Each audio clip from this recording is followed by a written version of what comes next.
Google Chrome में अगर आपके पास इस तरह की प्रॉब्लम आ रही है, लिखा हुआ आता है this site can't be reach. तो आप इस प्रॉब्लम को कैसे सॉल्व कर सकते हैं, ये प्रॉब्लम आती क्यों है, डिटेल से इस वीडियो के अंदर आपको बताने वाला हूँ। तो इस प्रॉब्लम आने के 3-4 रीज़न हो सकते हैं। पहले नंबर पर जो इसकी रीज़न है वो ये है कि आपने ये चेक कर लेना है कि आपका मोबाइल अगर वाईफाई से कनेक्ट है कि आपका वाईफाई काम कर रहा है या नहीं। तो वाईफाई को आपने डिसकनेक्ट करके दोबारा कनेक्ट कर लेना है, ठीक है। और अगर आप मोबाइल डाटा पर यूज़ करें, मतलब सिम के ऊपर डाटा यूज़ करें, तो फिर आपने एयरप्लेन मोड को अपने मोबाइल के अंदर थोड़ी देर के लिए ऑन कर लेना है और इसको ऑफ़ कर लेना है। और उसके अलावा आपने ये भी चेक कर लेना है कि आपका जो मोबाइल डाटा है या जो वाईफाई है उस पर बाकी ऐप्स काम कर रही हैं या नहीं।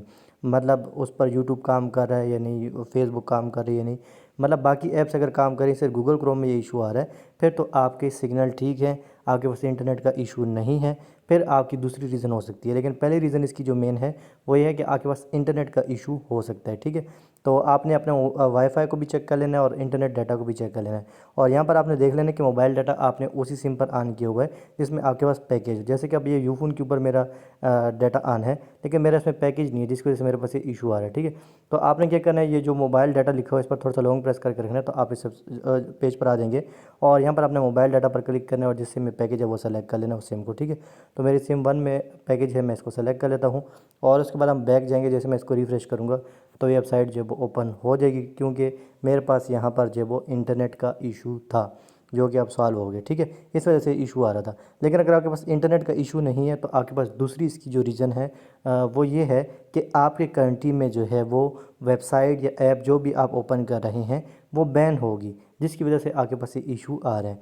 तो फिर आप इस इशू को कैसे सॉल्व कर सकते हैं, अगर आपकी कंट्री में जो वो वेबसाइट बैन है तो आपने फिर उसको कैसे एक्सेस करना है। मतलब बेसिकली जो आपकी कंट्री में वेबसाइट या ऐप बैन होती है तो आपका सर्वर जो है उस वेबसाइट को ओपन नहीं कर पाता, उस वेबसाइट को आप जो है फिर यूज़ नहीं कर सकते।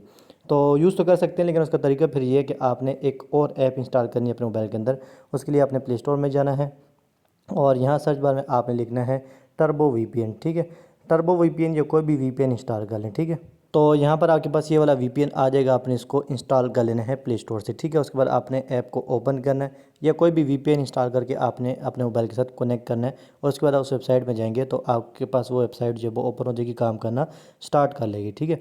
तो ये टर्बो वीपीएन मशहूर है, आप इसको इंस्टॉल कर लें, प्ले स्टोर से बिल्कुल फ्री है। और उसके बाद ओपन करने के बाद ये जो गाजर वाला आइकन है इस पर आपने क्लिक करना है। कुछ ही सेकंड में आपका वीपीएन जो है वो कनेक्ट हो जाएगा। जब जैसे ये लाइन मुकम्मल होगी, वीपीएन कनेक्ट हो जाएगा, उस वेबसाइट पे जाएंगे, रिफ्रेश करेंगे ना वेबसाइट को, तो वो वेबसाइट जो है वो आपके पास ओपन हो जाएगी, ठीक है। अच्छा, ये ऐप फ्री है तो इसमें थोड़े से ऐड आएंगे, तो आपने ऐड को क्लोज करना है। अब ये वीपीएन कनेक्ट हो गए, ठीक है। तो आपने इसको कनेक्ट कर लेना है। उसके बाद आपने उस वेबसाइट के ऊपर जाना है, यहाँ पर रिफ्रेश इस तरह करना है, तो वेबसाइट या जो भी आप ऐप यूज़ कर रहे थे वो आपके पास काम करना स्टार्ट कर लेगी। पहले जो इसकी रीज़न है वो ये है कि आपके पास जो है वो इंटरनेट का इशू हो सकता है। दूसरी जो रीज़न है वो ये है कि आपकी कंट्री में वो वेबसाइट या ऐप बैन होगी जिसको आप यूज़ करें, जिसकी वजह से आपके पास ये वाला इशू आता है। उसके अलावा भी अगर आपके पास ये इशू सॉल्व नहीं होता तो तीसरा जो इसका आप कर सकते हैं वो ये कि आपने क्या करना है, अपने मोबाइल के अंदर जो है वो प्ले स्टोर को ओपन करना है और यहाँ पर सर्च बार के अंदर आपने लिखना है गूगल क्रोम, ठीक है। यहाँ पर आपने लिखना है गूगल क्रोम और इसको आपने सर्च करना है। जैसे आप इसको सर्च करेंगे तो आपके पास जो है ये गूगल क्रोम की ऐप आ जाएगी। आपने यहाँ पर देख लेना कि गूगल क्रोम ऐप अपडेट है या नहीं। अगर अपडेट है और फिर भी ये इशू आ रहा है तो आप एक मरतबा गूगल क्रोम को अनइंस्टॉल करके दोबारा इंस्टॉल करें और चेक करें, तो आपके पास इशू नहीं आएगा। अगर फिर भी आता है फिर आपने क्या करना है, गूगल क्रोम ऐप को ओपन करना है और यहाँ पर ऊपर आपने 3 डॉट्स पर क्लिक करना है। और उसके बाद यहाँ पर आपने जो है वो हिस्ट्री वाले ऑप्शन पर क्लिक करना है और यहाँ पर आपने डिलीट ब्राउजिंग डाटा इस पर क्लिक करना है। यहाँ पर जितने भी ये ऑप्शन हैं इन सबको चेक मार्क करना है और टाइम में जो है वो आपने ऑल टाइम सेलेक्ट कर लेना है, ठीक है। और डिलीट डाटा पर क्लिक करना है और उसके बाद आपने चेक करना है तो आपके पास इशू नहीं आएगा। अगर फिर भी आता है तो फिर एक और काम आप करें, वो ये कि आपने 3 डॉट्स पर क्लिक करना है और उसके बाद जो है वो सेटिंग्स वाले ऑप्शन पर क्लिक करना है। यहाँ पर स्क्रॉल डाउन करना है, यहाँ पर प्राइवेसी एंड सिक्योरिटी वाले ऑप्शन पर क्लिक करना है। यहाँ पर आपने दोबारा स्क्रॉल डाउन करना है, यहाँ पर आपको एक ऑप्शन देखने को मिलेगा यूज़ सिक्योर डीएनएस, ठीक है। आपने इस पर क्लिक करना है और यहाँ पर आपने चूज़ अनदर प्रोवाइडर इस पर क्लिक करना है और यहाँ पर अपने कस्टम पर क्लिक करना है। और यहाँ पर जो है वो 2 मैं आपको सजेस्ट करूँगा, एक तो गूगल और एक ओपन डीएनएस। पहले आप गूगल को सेलेक्ट करें और उसके बाद आपने बैक जाना है और चेक करना है कि आपके पास काम कर रहा है या नहीं। मतलब वेबसाइट ओपन हो रही है नहीं। अगर नहीं होती फिर आप दोबारा इसी सेटिंग में हैं और यहाँ पर आपने दोबारा इस पर क्लिक करना और यहाँ पर आपने फिर ओपन डीएनएस सेलेक्ट कर लेना। ठीक है, अगर गूगल सेलेक्ट नहीं करता, गूगल सेलेक्ट करने के बाद भी वेबसाइट ओपन नहीं होती तो फिर आपने ओपन डीएनएस इसको सेलेक्ट करके बैक जाना, तो आपके पास जो है वो काम करना स्टार्ट कर लेगी, वेबसाइट जो है वो ओपन हो जाएगी।